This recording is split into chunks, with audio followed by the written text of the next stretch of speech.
ना मुतवल्ली गैर इस्लामिक होगा, ना वाकिफ गैर इस्लामी होगा।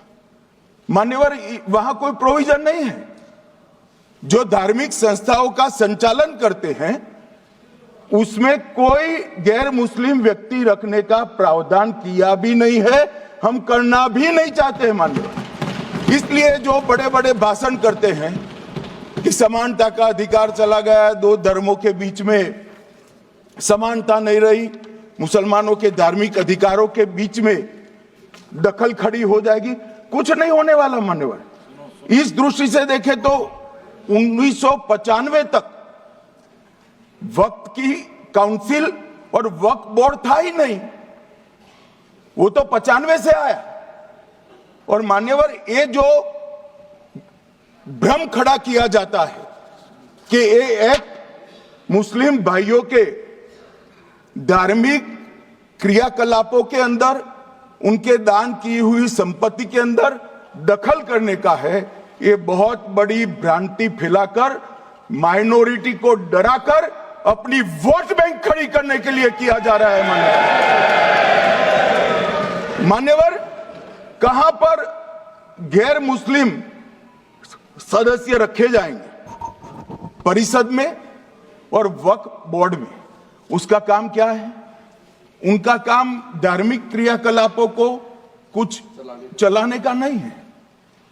वो शुद्ध रूप से वक्फ का जो कानून, दान के लिए किसी ने दी हुई संपत्ति, उसका एडमिनिस्ट्रेशन अच्छे से चल रहा है नहीं चल रहा है, कानून के हिसाब से चल रहा है नहीं चल रहा है, या तो दान जिस चीज के लिए दिया गया, इस्लाम धर्म के लिए दिया गया, गरीबों के भोजन के लिए दिया गया, गरीबों के उद्धार के लिए, वो उद्देश्य के लिए इसका उपयोग हो रहा है नहीं हो रहा है, इसका नियमन करने का काम है।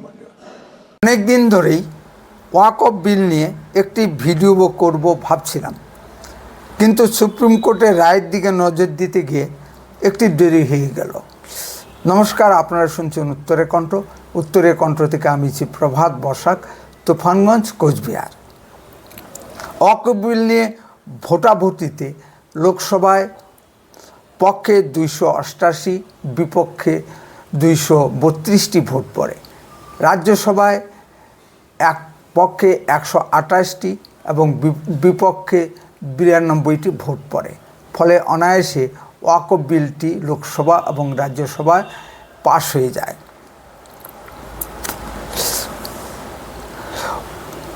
ওয়াকফ বিলটি এখন শুধু রাষ্ট্রপতির সইয়ের অপেক্ষায় আছে। রাষ্ট্রপতির সই হলেই বিলটি আইনে পরিণত হবে। ওয়াকফ প্রপার্টি বলতে বোঝায় মুসলিমদের দেবোত্তর সম্পত্তি।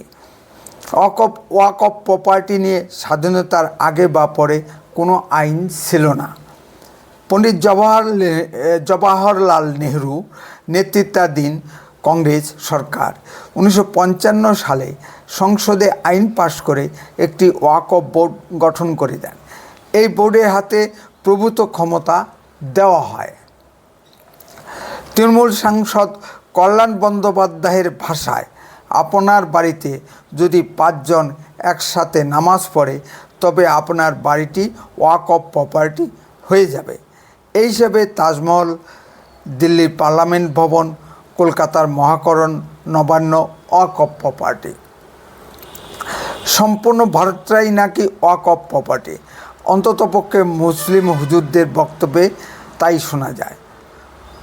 বর্তমানে খাতা কলমে ওয়াকফ বোর্ডের হাতে 9 লাখ একর জমি আছে।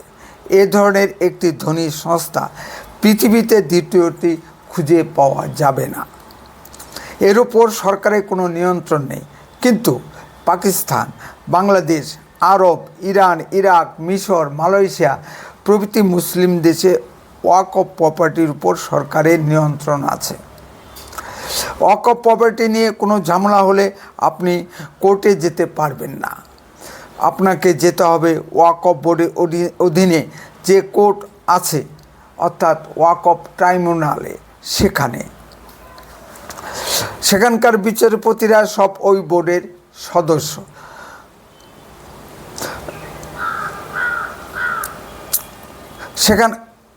সুতরাং সুতরাং বিচার কি পাবেন তা বলার অপেক্ষা রাখে না। ওয়াকফ বোর্ডের অধীনে কোনো সম্পত্তিতে সরকারও হাত দিতে পারবে না। যেমন ধরুন, একটি মসজিদের জন্য কলকাতা বিমানবন্দরের রানওয়ে এক্সটেনশন করা যাচ্ছে না। সুতরাং দীর্ঘদিন ধরেই চিন্তা ভাবনা হয়ে আসছিল এই আইনের পরিবর্তন দরকার, কিন্তু মুসলিম ভোট হারানোর ভয়ে সেখানে কেউ হাত দিতে সাহস পাচ্ছিল না। এবার মোদি সরকার সব ভয় বিধি উপেক্ষা করে সংসদে ওয়াকফ বিল 2025 পাশ করালো। এই সংশোধনী বিলে কেন্দ্রীয় সরকার যে পরিবর্তনগুলি আনলো ওয়াকফ সেগুলি এইরূপ: ওয়াকফ বোর্ডের 8 জন সদস্যের মধ্যে 2 জন মুসলিম মহিলা সদস্য অন্তর্ভুক্ত করা হবে, যা আগে ছিল না। 2 জন অমুসলিম সদস্য অন্তর্ভুক্ত করা হবে, ফলে ওয়াকফ বোর্ডের চরিত্র ধর্মনিরপেক্ষ হবে। উন্নয়নের কাজে সরকারের প্রয়োজনে ওয়াকফ প্রপার্টি অধিগ্রহণ করতে পারবে এবং ওয়াকফ প্রপার্টি সংক্রান্ত কোনো সমস্যা হাইকোর্ট বা সুপ্রিম কোর্টে নিয়ে যাওয়া যেতে পারে। বিহারের নীতিশ কুমার ও অন্ধ্রপ্রদেশের মুখ্যমন্ত্রী চন্দ্রবাবু নাইডুর সবিশেষ অনুরোধে আরও একটি সংশোধন আনা হয়েছে। তা হলো 2025-এর আগের ওয়াকফ প্রপার্টির উপর সরকার হাত দিতে পারবে না। সে যাই হোক, অবশেষে অনেক বাদ বিবাদের পর তো সংসদে ওয়াকফ বিল 2025 পাশ হলো। এখন বিভিন্ন রাজনৈতিক দলের ভূমিকা নিয়ে একটু পর্যালোচনা করব। ইন্দি জোটের অধীনে কংগ্রেস, অখিলেশ যাদব, সিপিএম, ডিএমকে ও তৃণমূল কংগ্রেস তো বিরোধিতা করবেই। সরকারি পক্ষ বিলের সমর্থনে যুক্তি তুলে ধরবে, আর বিরোধী পক্ষ বিলের বিরুদ্ধে যুক্তি তুলে ধরবে। এটাই স্বাভাবিক। এর ভিতর দিয়ে মূল সত্যটি বেরিয়ে আসবে।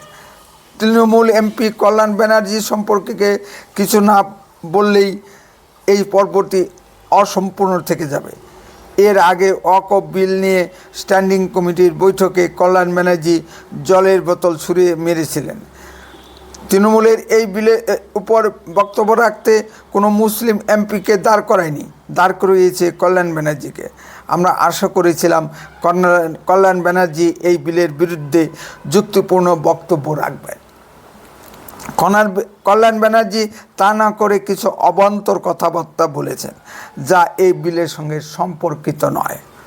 সংসদে দাঁড়িয়ে কল্যাণ ব্যানার্জি বাচ্চা মেয়েদের চুকিতকিত খেলার দম দিয়েছেন।